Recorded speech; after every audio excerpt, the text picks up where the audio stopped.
Mystics have a legend.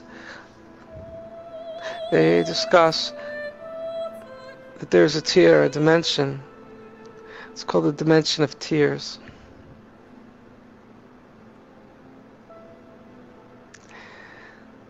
Dimension of tears, they use the analogy of this cup, this vessel that collects every tear that is shed by humanity. Every tear is counted and is precious. And it's an analogy that alludes to a dimension of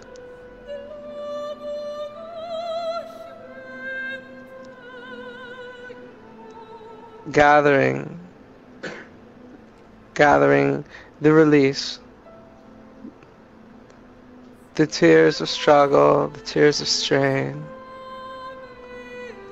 The mystics allude to the coordinates that when an individual is completely blocked off from intimacy and they can't arrive because they're at such a degree of callousness and they believe that they're bound in their judgments or in the judgments of others, the only way to overcome that inertia, that division, that definition that blocks you in dualities and polarities from the unison of the eternal resonances of oneness from beyond, is by entering it through the portal of tears. And they're very clear that the portal of tears is so aligned with the eternal resonances that they are beyond definition. They break all definition. They shatter all definition. And the floodgates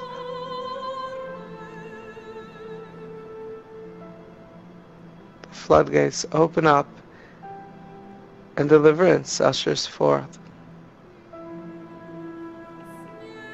The mystics allude to the concept that every tear is measured and collected and cherished. And that when the world of tears fills up, that there will be no more room for tears, and that the floodgates of deliverance will open in a rush,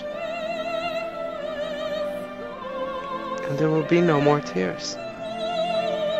No more tears of sorrow, no more tears of struggle, but tears of joy, mystical tears, tears of deliverance, tears of intimacy.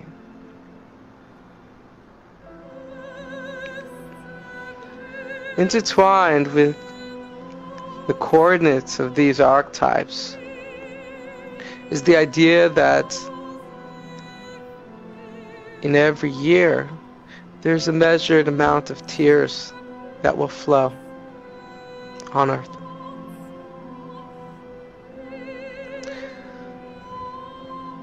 The mystic,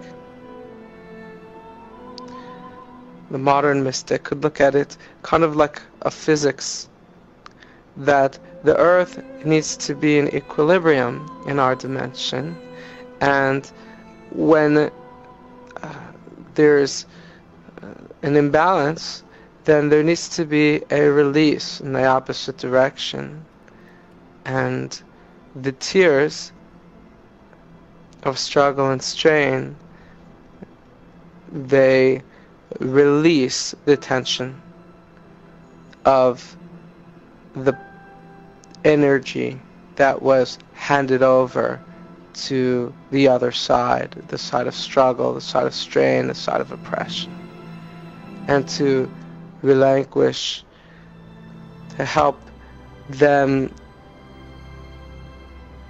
surrender their grip. Tears are ushered forth as, so to speak, payment to reclaim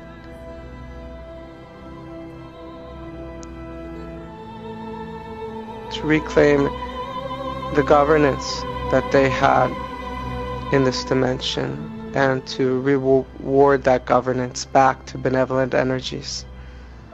And so to speak, the scapegoat is delivered in the form of tears. For even the baser resonances, one would call dark chords, energies of struggle, strain, oppression, hopelessness, all these dire energies, they all serve a benevolent purpose and a benevolent construct. And they all help individuals reclaim the integrity, to stand in integrity of their sacred song. And they help do so through the long path. When the individual avoids entering into the intimacy of their inner truth and actualizing their choices in that song, nature creates a pathway, the long path, whereby lessons are put in play to repel an individual to the coordinates of their song. And the repelling coordinates, resonances, are symmetrically opposite the coordinates of their song. So the individual who is dynamically spiritual should be able to appreciate that this oppressor who's treating me in such vile manner, what is the archetype of the energies of this individual? What is being imparted to me that I should be repelled opposite that energy? For a repulsion of opposite that energy will plot me right into the integrity of my coordinates, of my song of truth. And so they too are playing, passively co-creating, but playing a benevolent role, helping the individual awaken in the freedom of their sacred song.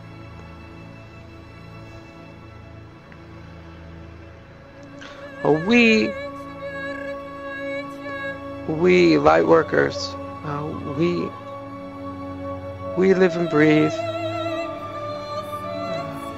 for the freedom, reunion of all in abundance, with love, healing, mercy,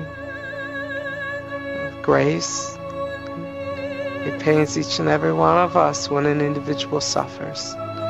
Even if that suffering is deemed necessary, it still seems so harsh, and we yearn for the individual to master these lessons with the short path through intimacy and master them quickly.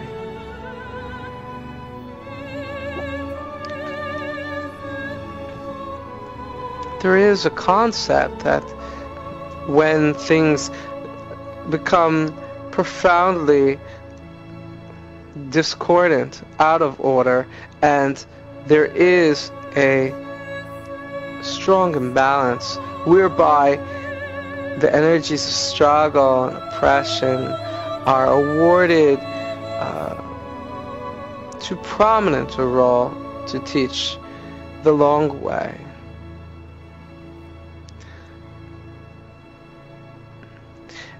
And that long way would be a long evolutionary path of learning from fight and flight, from struggle and survival of the fittest, from command and conquer, from evolution